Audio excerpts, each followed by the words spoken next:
Welcome back. आज हम लोग बात करने वाले हैं प्लैंक हाइपोथेसिस की या प्लैंक के इस थ्योरी की, जिस थ्योरी की हेल्प से सबसे पहली बार हमारे सामने ये बात निकल के आई कि आखिर ब्लैक बॉडी रेडिएशन कैसे एक्सप्लेन किया जा सकता है। तो आपका जो सिलेबस है उसमें प्लैंक थ्योरी को क्वालिटेटिवली डिफाइन करने की बात कही गई है। AKTU के सिलेबस में क्वालिटेटिवली कहने का मतलब इसका डेरिवेशन आपके पास नहीं है, लेकिन इससे जुड़ी हुई बातें आपको मालूम होनी चाहिए। इसको क्वालिटेटिव तरीके से समझना है, मतलब वाई, हाउ, व्हाट, क्या क्या किया था प्लैंक ने वो आपको मालूम है, पर उसके गणित के बारे में आपको बात नहीं करनी है बहुत ज़्यादा। अगर आपको गणित की बात समझनी है कि नहीं सर मुझे तो गणित सीखना ही सीखना है, हालांकि आपके सिलेबस का हिस्सा नहीं है तो एग्ज़ाम में नहीं पूछा जाएगा, लेकिन फिर भी अगर आप देखना चाहते हैं तो आपको डिस्क्रिप्शन में मेरे पुराना एक वीडियो है जहां मैंने बहुत एक्सप्लेन करके इस डेरिवेशन को किया है, क्योंकि जब सिलेबस नया चेंज नहीं हुआ था 22-23 से पहले तो वो डेरिवेशन आता था आपको, लेकिन अब उन्होंने साफ साफ लिख दिया है कि क्वालिटेटिव। तो क्वालिटेटिव कहने का मतलब ये निकल के आता है कि डेरिवेशन हटा दो और आप इसका जो बेसिक आइडिया है उसके बारे में बात करो।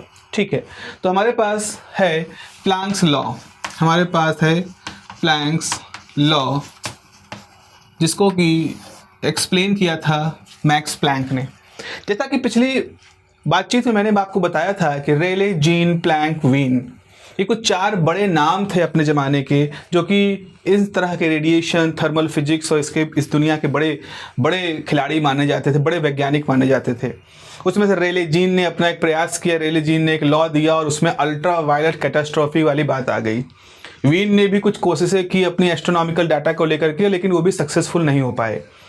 तो अब यहाँ से प्लैंक को एक क्लियर हो चुका था कि इतने बड़े बड़े लोगों ने जो भी संभावित अप्रोच हो सकती थी क्लासिकली अवेलेबल वो सब तो प्रयास कर लिए हैं, लेकिन वो सही नतीजे तक नहीं पहुँचे। और अगर सही नतीजा पहुँच रहा और हो तो रहा है, प्रयोग तो हो रहा है, यानी कोई रूल तो काम कर रहा है जिसकी वजह से ब्लैक बॉडी ऐसा रेडिएशन बना रही है, लेकिन हम ढूंढ नहीं पा रहे हैं। ढूंढने के जो रास्ते थे रेले जीन ने भी अडॉप्ट कर लिए, वीन ने भी अडॉप्ट कर लिए, बट फिर भी कोई सफलता नहीं मिल पा रही है। कुछ नया सोचना पड़ेगा, कुछ अलग सोचना पड़ेगा, कुछ ऐसा जो बहुत गहरा है, दबा हुआ है इस प्रकृति के व्यवहार में, हमें उसको सोचना पड़ेगा। फिर क्या होता है, मैक्स प्लैंक क्या होता है, एक आइडिया सोचते हैं, और एक आइडिया जो था वो बिल्कुल अलग सा आइडिया था। जस्ट मैं आपको समझाने की कोशिश करता हूँ आइडिया क्या था। रेले जीन की अगर हम बात करें, अगर हम रेले जीन की बात करें, 2 अलग अलग नाम थे। देखो आप इसके पहले वाले वीडियो में भी देखोगे तो उसके नीचे गूगल ड्राइव का एक लिंक दिया गया है। उस गूगल ड्राइव के लिंक में एक PDF आपको मिलेगा, उस PDF को आप उसके नोट्स के रूप में आप वहाँ देख सकते हो।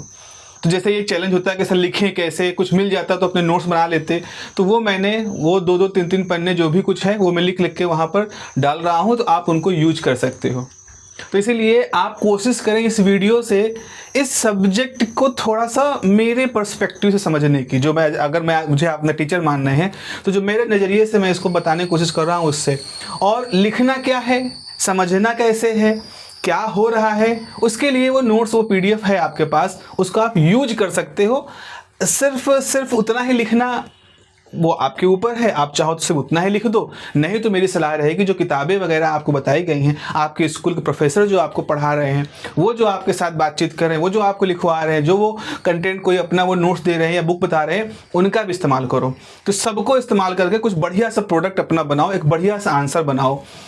तो उससे क्या होगा ना कि जब आप लिखोगे तो आपका आंसर थोड़ा और लोगों से थोड़ा अलग दिखेगा, थोड़ा अलग प्रतीत होगा, आपकी मेहनत वहाँ पर दिखाई पड़ेगी। ओके, तो रेले जीन ने जब ब्लैक बॉडी का थ्योरी बनाई थी, जिसकी वजह से वो अल्ट्रा वायलेट कैटास्ट्रोफ वाली प्रॉब्लम आ गई थी कि जैसे जैसे हमारी ब्लैक बॉडी की फ्रिक्वेंसी वायलेट कलर की तरफ जाती है तो एकदम से इंटेंसिटी बहुत बढ़ जाती है, तो ऐसा लग रहा है कि यहाँ तो कैटास्ट्रॉफी हो जाएगा और इनफाइनाइट एनर्जी निकल आएगी, विच इज़ नॉट पॉसिबल। उस थ्योरी को बनाने के दौरान रेले जीन ने कुछ बातें मानी थी, मैं आपको बताता हूँ। उन्होंने कहा था कोई ब्लैक बॉडी है तो किसी ब्लैक बॉडी को मानो कि वो एक कैविटी जैसी है। जस्ट मानने की बात है, आप माने से ब्लैक बॉडी है, काजल का टीका कहीं लगा है, या फिर इस स्फेरिकल वो कैविटी है। तो जो ब्लैक बॉडी जो थी तमाम तरह की, उनको मानने के लिए कहा कि चलो मान लो कि ये ब्लैक बॉडी जो है वो इस तरह का एक कोई कैविटी है, कोई केबिन है, कोई गड्ढा है, मान लो। तो होता क्या है, जब रेडिएशन इसके अंदर आता है तो रेडिएशन इस गड्ढे के अंदर, इस कैविटी के अंदर ट्रैप हो जाता है। तो जो ब्लैक बॉडी है वो चूंकि गड्ढे जैसा व्यवहार कर रही है, इसीलिए जब भी कुछ आता है सब उसके अंदर फंस जाता है और बाहर नहीं निकल पाता। सोचे आप, ऐसा है कि ऐसे सोचे कि जैसे एक गड्ढा है जिसके अंदर बहुत सारे सांप हैं। सपोज सोचो बहुत सारे सांप हैं और वो सांप सब अंदर अंदर मचल रहे हैं, बट कोई बाहर नहीं निकल पा रहा है। तो जब उन पर धूप पड़ती है, उन पर रोशनी पड़ती है, तो उस रोशनी की ऊर्जा को लेकर के वो सारे सांप उसी के अंदर बहुत तेजी से छटपटाने लगते हैं और पूरे गड्ढे के अंदर उथल पुथल मची है। तो ऐसा ही कुछ मान लो कि आपकी जो ब्लैक बॉडी है, it is like a cavity, और जब कैविटी के ऊपर रेडिएशन गिरता है तो वो रेडिएशन इसके अंदर एब्जॉर्ब हो जाता है। तो सवाल है कैविटी के अंदर कौन एब्जॉर्ब करते हैं? तो आप मान सकते हो कैविटी की दीवारें कुछ ऐसे एब्जॉर्बर से के रूप में हैं कि वो एब्जॉर्बर क्या करते हैं, इस एनर्जी को लेते हैं और खुद वाइब्रेट करना शुरू कर देते हैं, खुद अपने आप को वो एनर्जी को एब्जॉर्ब कर लेते हैं और अपने अंदर रखते हैं। तो ब्लैक बॉडी कहते हैं कि ये बहुत अच्छे absorb, they are the perfect absorber. तो ब्लैक बॉडी परफेक्ट एब्जॉर्बर होने का मतलब ये हुआ कि वो जितनी भी एनर्जी उनकी तरफ आती है सबको एब्जॉर्ब कर लेते हैं।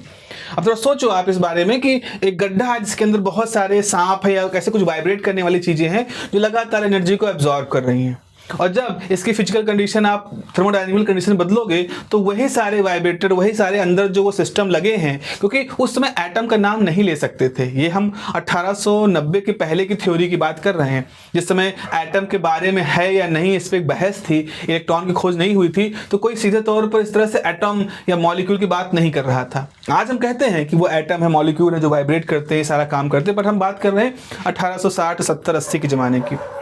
तो जब रेडिएशन इस पर गिरता है और रेडिएशन गिरने की वजह से सारे जो कैविटी के अंदर के जो दीवालों जिससे बना है, जिस भी चीज़ से बना हो माने, वो ऑसिलेट करने लगते हैं और फिर उनकी मोड ऑफ वाइब्रेशन होता है, जिसको कि रेले जीन ने अपने क्लासिकल फार्मूले से निकाला था कि मोड ऑफ वाइब्रेशन क्या होंगे, और जिसकी वजह से उनका फार्मूला निकल के आता है जो कि अल्ट्रा वायलेट कैटास्ट्रॉफी में फंस जाता है। तो कुछ हद तक तो रेले जीन ने अपने मॉडल में कुछ काम तो किया था, लेकिन वो फंस गए थे। अब ये था कि कैसे रास्ता निकालें। प्लांक बहुत सोचते हैं और बहुत सारी कहानियां हैं प्लांक की उस बात से लेकर के। कोई कहता है कि उन्होंने एकदम रैंडमली सोचा, फिर उन्होंने कई सारे हिट एंड ट्रायल किए, ऐसे कई सारी कहानियां हैं।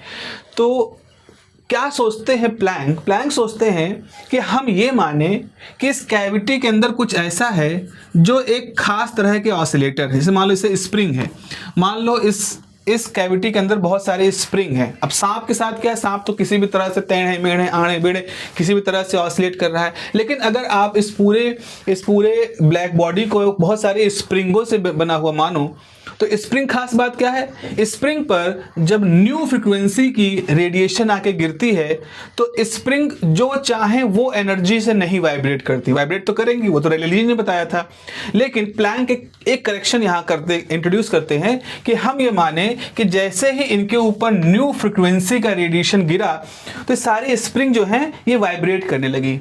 तो अब आप सवाल आता है, जब वाइब्रेट करेंगे तो उनकी एनर्जी कितनी होगी? तो प्लांक यहाँ बिल्कुल नई चीज कहते हैं, हम ये मान लें कि ये जो एनर्जी है ये कोई भी एनर्जी नहीं है। जैसे रेले जीन ने कहा था किसी भी एनर्जी से वो वाइब्रेट कर सकते, वो वाइब्रेट करेंगे, वो एनर्जी फंसा लेंगे अपने पास।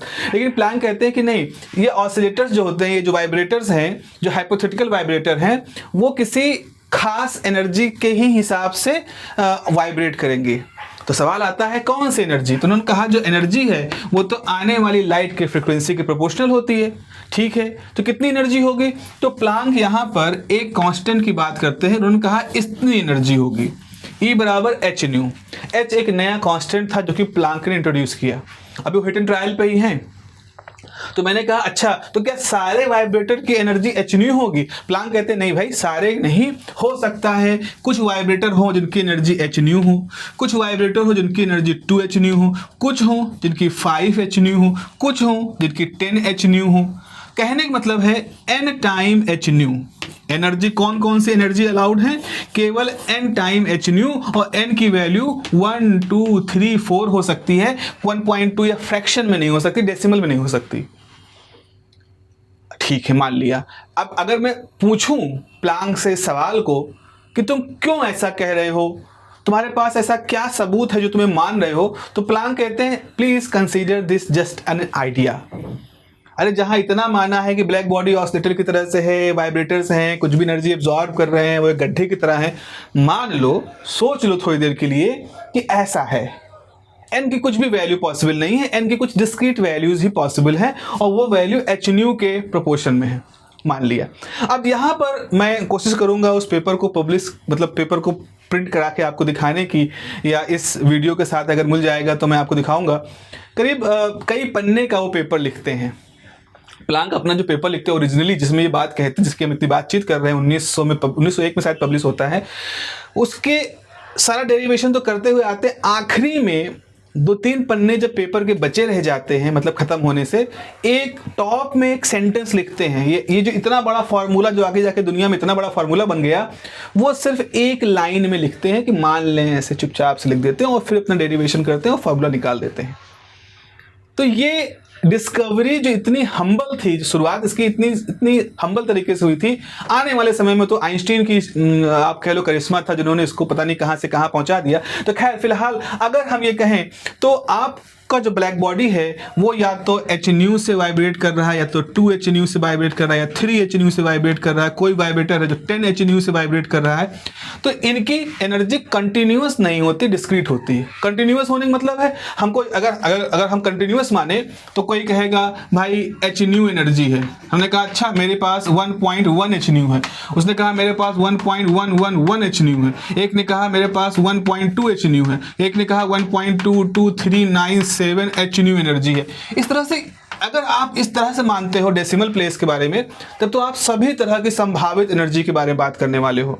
प्लांक कहते नहीं भाई, यहाँ एक n नंबर रखो, 1 2 3 4, सिंपल, उसके टर्म में वाइब्रेशन हो रहे हैं।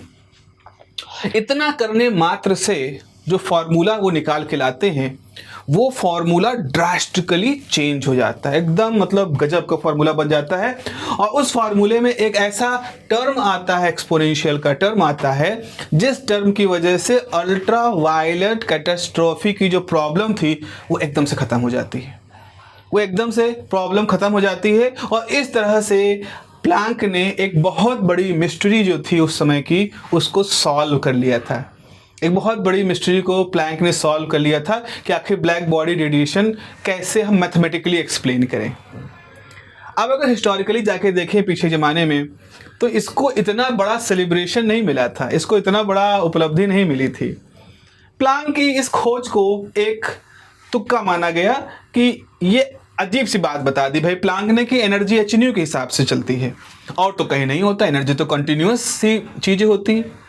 अब कोई कहे तुमको क्या लगता है नहर का पानी, नदी का पानी कंटिन्यूअस तरीके से बहता है कि डिस्क्रीट फॉर्म में बहता है? वो तो बह रहा है ना, वो तो लगातार कलरव करती नदियां चल रही हैं। ऐसा तो नहीं कि एक झटका आया, फिर एक झटका आया, फिर एक झटका, ऐसे पलक झपकते हैं, इस तरह नदी तो नहीं बहती, वो तो कंटिन्यूअस बहती है। एनर्जी तो प्रवाह होती है ना, एनर्जी का तो प्रवाह होता है, उसमें कहाँ से डिसकंटिन्यूटी आ गई? बट फिर भी अगर इस आइडिया को मान लें तो एक्सप्लेन तो मैथमेटिकली हो जा रहा था।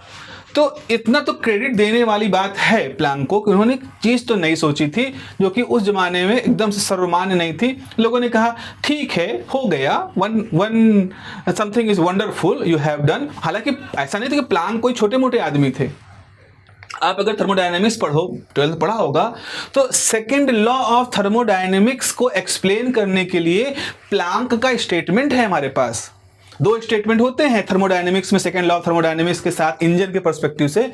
अगर आप इंजन के पर्सपेक्टिव से डिफाइन करते हो तो प्लैंक का फॉर्मूला है, एक प्लैंक का स्टेटमेंट है और एक क्लाउसियस का स्टेटमेंट है। ये 2 स्टेटमेंट है। तो प्लैंक एक बड़ी शख्सियत थे उस जमाने की। तो ऐसा नहीं था कि वो कोई छोटे मोटे वैज्ञानिक थे, बड़े वैज्ञानिक थे। तो इसीलिए उनकी इस बात को एकदम से दरकिनार नहीं किया गया, लेकिन उतना ज़्यादा खुले दिल से लोगों ने इसको झिझक के साथ ठीक है, हो गया होता है। हो सकता है कि सिर्फ ब्लैक बॉडी में ही ऐसा होता होगा कि वो क्वांटाइजेशन वाली बात होती हो, उसके अंदर जो हम हाइपोथेटिकली ये वाइब्रेटर्स मान रहे हैं इनमें ऐसा होता होगा। ये एक वन एक्सेप्शन है, जैसे आप केमिस्ट्री में एक्सेप्शन पढ़ते हो, बस वो घटना उस एक खास रिएक्शन को करने के लिए ही दुनिया में होती है, बाकी और जगहों पे नहीं देखी जाती है। तो उसको हम केवल उस दायरे में ही केवल देखें, बाकी ज़्यादा उसको फैलाए नहीं कि ये पूरी दुनिया का सच है, ऐसा ना माने, एक्सेप्शन है। लेकिन उसके बाद क्या होता है, उसके बाद फिर क्या होता है, आइंस्टीन जब ये सब देख रहे होते हैं, पढ़ रहे होते हैं, अपना काम कर रहे होते हैं, तो आइंस्टीन जब इस रिलेशन को, जो कि किसी दूसरे कॉन्टेक्स्ट में ब्लैक बॉडी को एक कैविटी के रूप में माना गया, उस कैविटी के अंदर कुछ ऑसिलेटर जैसा स्ट्रक्चर माना गया, उन स्ट्रक्चरों की एनर्जी कंटिन्यूअस ना मान के डिस्क्रीट मानी गई, इतना कुछ माने के बाद जो कुछ आया, वहाँ के उस थ्योरी को उठा करके आइंस्टीन ले आते हैं इलेक्ट्रोमैग्नेटिक वेव के पास, जबकि इलेक्ट्रोमैग्नेटिक वेव के लिए ऑलरेडी मैक्सवेल की वेल डिफाइंड थ्योरी थी।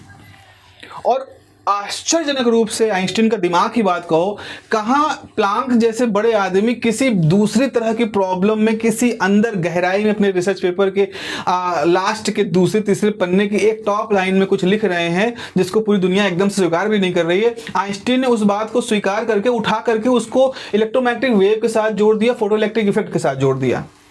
That was a wonder of Einstein. और उसके बाद से जब देखते हैं आइंस्टीन सफलतापूर्वक जब वो डुअलिटी ऑफ, हम लोग बात करेंगे आगे डुअल नेचर के बारे में बात जाएंगे, तो duality of wave, electromagnetic wave and then photoelectric effect का एक्सप्लेनेशन, ये सब करने के बाद तब से प्लांक की इस पूरी हाइपोथेसिस को बूम मिलता है। और इसलिए कई किताबें, मॉडर्न किताबें कई हैं जो इस रिलेशन को प्लांक आइंस्टीन रिलेशन कहते हैं। प्लांक आइंस्टीन एनर्जी रिलेशन कहते हैं। खोजा तो इसको प्लांक ने था, लेकिन पाला पोसा इसको एक तरह से आइंस्टीन ने था। जैसे नहीं है कि पैदा तो किया देवकी मैया ने, लेकिन पाला पोसा यशोदा मैया ने। तो कृष्ण जी को के साथ जैसे है नहीं कि उनको दुनिया में जब वो अपनी लीला के लिए आए, चुनाव किया, तो उन्होंने यही रास्ता चुनाव किया था ना, वो पैदा हुए देवकी मैया से और पाले पोसे गए अपने बचपन से बाल्यावस्था के शुरुआती दिनों में यशोदा मैया को। वैसा ही तो अब उनकी दोनों माताएं गिनी जाती हैं। ऐसे ही ये रिलेशन एक कॉन्टेक्स्ट में प्लांक ने डेवलप किया, कोई डाउट नहीं इसमें कि उसके जन्मदाता प्लांक थे, लेकिन इसको दुनिया में एक दूसरे नज़रिए से पालने पोसने और स्थापित करने में आइंस्टीन का बहुत बड़ा योगदान था। तो आज के समय मतलब पिछले 10-12 सालों में जो मॉडर्न फिजिक्स की किताबें लिखी गई हैं, उसमें इस रिलेशन को अब प्लांक आइंस्टीन एनर्जी रिलेशन कहा जाता है। और ये लोग एक्सेप्ट करते हैं कि हाँ भाई, इसको कहना सही है, इसमें कोई किसी के साथ भेदभाव की बात नहीं है। तो ये है। तो अगर मैं इस पूरी चीज़ को आपके सामने पढ़ूं, तो एक बार पढ़ देता हूं, ये नोट्स आपको मैं दे भी दूंगा। तो क्या है, ताकि जितनी बातचीत हुई उसकी एक चीज़ आपके सामने क्लियर हो जाए। Planck theory of black body radiation was a turning point in the physics. बिल्कुल मुड़ गई थी, दिशा ही मुड़ गई थी। अगर मैं बताऊं, इससे पहले एक फिजिसिस्ट थे, क्लैन थे या कौन थे, उनका नाम मैं भूल रहा हूं, उन्होंने ये इस तरह की घोषणाएं करनी शुरू कर दी थी कि भाई फिजिक्स की तो चादर बुन चुकी है, मतलब फिजिक्स की सारे काम हो चुका है, अब किसी को यहाँ पे आने की ज़रूरत नहीं है। आप जियो फिजिक्स में जाओ, बॉटनी, जियोलॉजी और या इस सब एस्ट्रोनॉमी, टेलीस्कोपों की डेवलपमेंट हो रहा है, उनमें जाओ। फिजिक्स इज़ कंप्लीटेड एंड बड़े बड़े लोग अभी भी यहाँ पर हैं, लॉरेंज हैं, थॉमसन हैं, गिब्स हैं, ये सब लोग हैं। सो वो इस चादर के जो किनारे हैं, जो आखिरी काम है वो कर लेंगे, मतलब ऐसा डिक्लेरेशन जैसा होना शुरू हो गया था दुनिया में। लेकिन जैसे ही प्लांक की थ्योरी आती है और उसके बाद जब आइंस्टीन की थ्योरी आती है, देन पूरी दशा ही बदल जाती है। हमें लगता है जिसको हम चादर की संख्या दे रहे थे, जिसको हम चादर कह रहे थे कि फिजिक्स की चादर बुनी जा चुकी है, असल में वो चादर नहीं, रुमाल का भी एक टुकड़ा है। अभी तो फिजिक्स बाकी है, जो पिक्चर अभी बाकी है वाला डायलॉग है, वो आइंस्टीन आकर के दुनिया में रखते हैं कि भैया आपको लग रहा है कि पिक्चर खत्म हो गई, अभी तो पिक्चर शुरू हुई है, अभी तो ट्रेलर ही देख रहे थे। ये मैक्सवेल की कहानी, ये न्यूटन की कहानी, ये तो सिर्फ प्रोमो था, अभी तो पूरी पिक्चर बाकी है। और आइंस्टीन वो पूरी पिक्चर दुनिया के सामने शुरू कर देते हैं। इस वजह से भी हम आइंस्टीन को दुनिया का इतना बड़ा वैज्ञानिक मानते हैं और रहती कायनात तक उनको माना जाएगा। तो Planck theory of black body radiation was a turning point in physics. It explained the experimental spectrum of the black body completely that classical mechanics could not. Classical mechanics जहाँ अपने हथियार डाल चुकी होती है, वहाँ के बाद से क्लासिकल मैकेनिक्स की उस धराशायी होने के बाद में, घुटने टेकने के बाद में, प्लांक की थ्योरी हमको एक नई दिशा में ले जाती है, कंप्लीटली एक्सप्लेन करती है इसको। In this theory black body is considered like a cavity, जैसे मैंने बताया, मेड ऑफ वॉल्स, ठीक है। प्लैंक से that exchange of energy between the matter, यानी कि कैविटी की वॉल एंड द रेडिएशन, मतलब जो लाइट उस पर गिर रही है, it does not occurs in the continuous manner, जो चाहे वो फ्रिक्वेंसी एब्जॉर्ब नहीं हो रही है, it's not a continuous process, but it is in the discrete energy packets called quanta. तो उन्होंने कहा था कि एनर्जी का एब्जॉर्प्शन इस हिसाब से हो रहा है, तो एक एनर्जी जो कि एब्जॉर्ब हो रही है उसको एक क्वांटा कहा गया, एक वर्ड वहां पे आया quanta.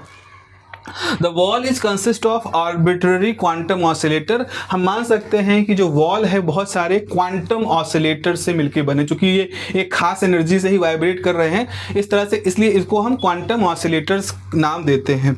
And discrete energy of oscillation, energy of oscillation क्या थी, एच न्यू था। रेले जीन ने, अब इससे पहले क्या था, तो इससे पहले क्लासिकल थ्योरी में, क्लासिकल में रेले भी यहाँ तक पहुंचे थे, इन ऑसिलेटर्स वगैरह की बात की थी, बस उन्होंने क्या मान लिया था, इनकी एनर्जी डिस्क्रीट नहीं होती, कॉन्टिन्यूस होती, जो कि उससे पहले दिख रही थी। उससे पहले जो भी ऑसिलेटर की थ्योरी थी वेव मोशन में, वाइब्रेशन में, वहाँ पे कॉन्टिन्यूस ही माना जाता था। तो ऐसा नहीं कि रेले जी ने गलती कर दी थी, तथा कथित पूर्व से जो पहले से नियम चले आ रहे थे उन नियमों के हिसाब से उन्होंने बिल्कुल सही काम किया था। लेकिन प्लैंक ही थे जो बिल्कुल फांद करके, जाली फांद करके एक दूसरे क्षेत्र में कूद गए, एक नई तरह की बात सोच करके। तो Rayleigh Jeans assume that these oscillator में emit or absorb any amount of energy। रेले जी ने माना था, but Planck modified this view by suggesting that oscillators can only have energy in the multiple of h nu। जैसे मैंने बताया, these quantum oscillators can have energy only in the multiple of h nu, 1 2 3 h nu 4 h nu 5 h nu, like this। सो इस तरह से by this initial idea, इस ideas को लेकर के and laws of statistical mechanics, Planck derive the relation for the spectral density. जो intensity की बात होती है उसकी बात की थी, स्पेक्ट्रल डेंसिटी और intensity distribution of the black body radiation. और वहाँ पर वो एक फार्मूला देते हैं, मैं आपको वो फार्मूला लिख के दिखाता हूँ, जिस फार्मूले को, ये सब करने के बाद प्लैंक एक फार्मूले पे पहुंचते हैं जिसे हम प्लैंक फार्मूला कहते हैं, इंटेंसिटी। तो आपको याद होगा कि इस तरह का एक ग्राफ हम लोगों ने पिछले लेक्चर में बनाया था, पिछले लेक्चर में हमने बनाया था कि ये आपका क्या है, ब्लैक बॉडी का रेडिएशन कर्व है। और इस ब्लैक बॉडी रेडिएशन कर्व के अंदर जो, अगर हम इसको फ्रीक्वेंसी के टर्म में डिफाइन करें इस एक्सिस को, तो आपका इस तरह ग्राफ था, ये चला जा रहा था अल्ट्रा वायलेट कैटास्ट्रॉफी पे। तो जैसे जैसे फ्रीक्वेंसी वायलेट की तरफ, वायलेट मतलब हायर फ्रीक्वेंसी, वायलेट की तरफ आप फ्रीक्वेंसी जा रहे हो, आपकी जो इंटेंसिटी का ग्राफ है वो इनफाइनाइट को अप्रोच करता है, तो इसे कहते थे अल्ट्रा वायलेट कैटास्ट्रॉफी। तो अब क्या होता है, फॉर्मूला जो डिराइव करते हैं प्लैंक, वो होते हैं इंटेंसिटी का, intensity is equal to 8 pi h c cube upon nu cube 1 upon e की power h nu by k T minus 1।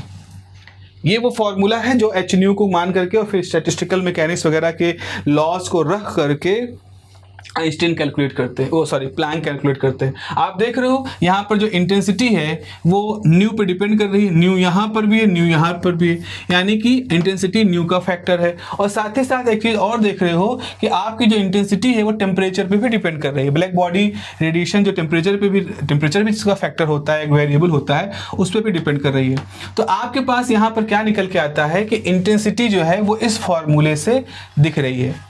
इस फॉर्मूले में आप देखो, इस जगह पर इस बात को देखो, अगर हम इस फैक्टर को बड़ा माने, सपोज थोड़ी देर के लिए इस फैक्टर को बड़ा माने, तो क्या होगा, जब आपकी फ्रीक्वेंसी ज़्यादा हो जाएगी तो जैसे ई की पावर एच यहाँ है न्यू अपॉन के टी, के क्या है, बोल्ट्जमैन कांस्टेंट। तो अगर ये फ्रीक्वेंसी बहुत ज़्यादा हो रही है तो ई की पावर जो होगी, ई की पावर लार्ज होगी, ई की पावर लार्ज होगी तो एक कोई लार्ज नंबर आएगा।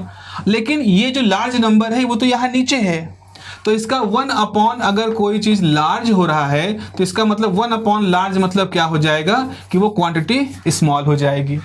तो ये फॉर्मूला ये दिखाता है कि पहले तो आप शुरू में क्या था, आपका ग्राफ ऐसे बढ़ रहा है तेजी से, लेकिन जब फ्रीक्वेंसी की वैल्यू हाई होने लगती है, यहाँ फ्रीक्वेंसी की वैल्यू कम है, जब फ्रीक्वेंसी की वैल्यू हाई होने लगती है तो ये वाला फैक्टर डोमिनेट करता है और ये इस एनर्जी को इनफाइनाइटली बढ़ाने की बजाय यहीं से घटाना शुरू कर देता है, और घटने के बाद देखो ग्राफ कैसा है, एक्सपोनेंशियल नेचर का है।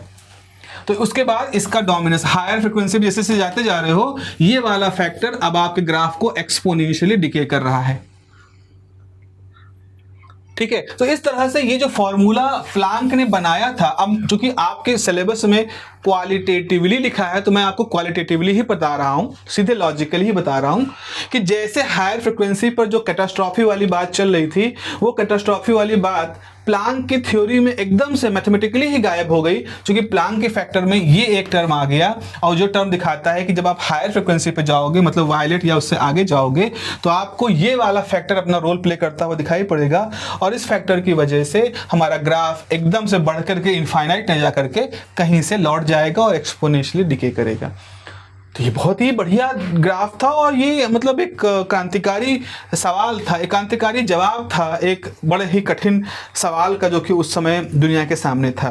सो इस तरह से हम प्लैंक थ्योरी की बात करते हैं। तो आगे यहाँ पे लिख सकते हैं कि इस इक्वेशन के अंदर जो डिनोमिनेटर के अंदर एक्सपोनेंशियल फैक्टर है e⁻h⁴ जो मैंने यहाँ बताया e⁻h⁴, वो इंश्योर करता है कि जब आपकी फ्रिक्वेंसी बहुत लार्ज होती है तो इंटेंसिटी, जब ये फ्रीक्वेंसी लार्ज होती है तो ये वाला फैक्टर अपना रोल प्ले करता है, और आपकी इंटेंसिटी इनफाइनाइट की तरफ ना जा करके जीरो की तरफ जाना शुरू करती है।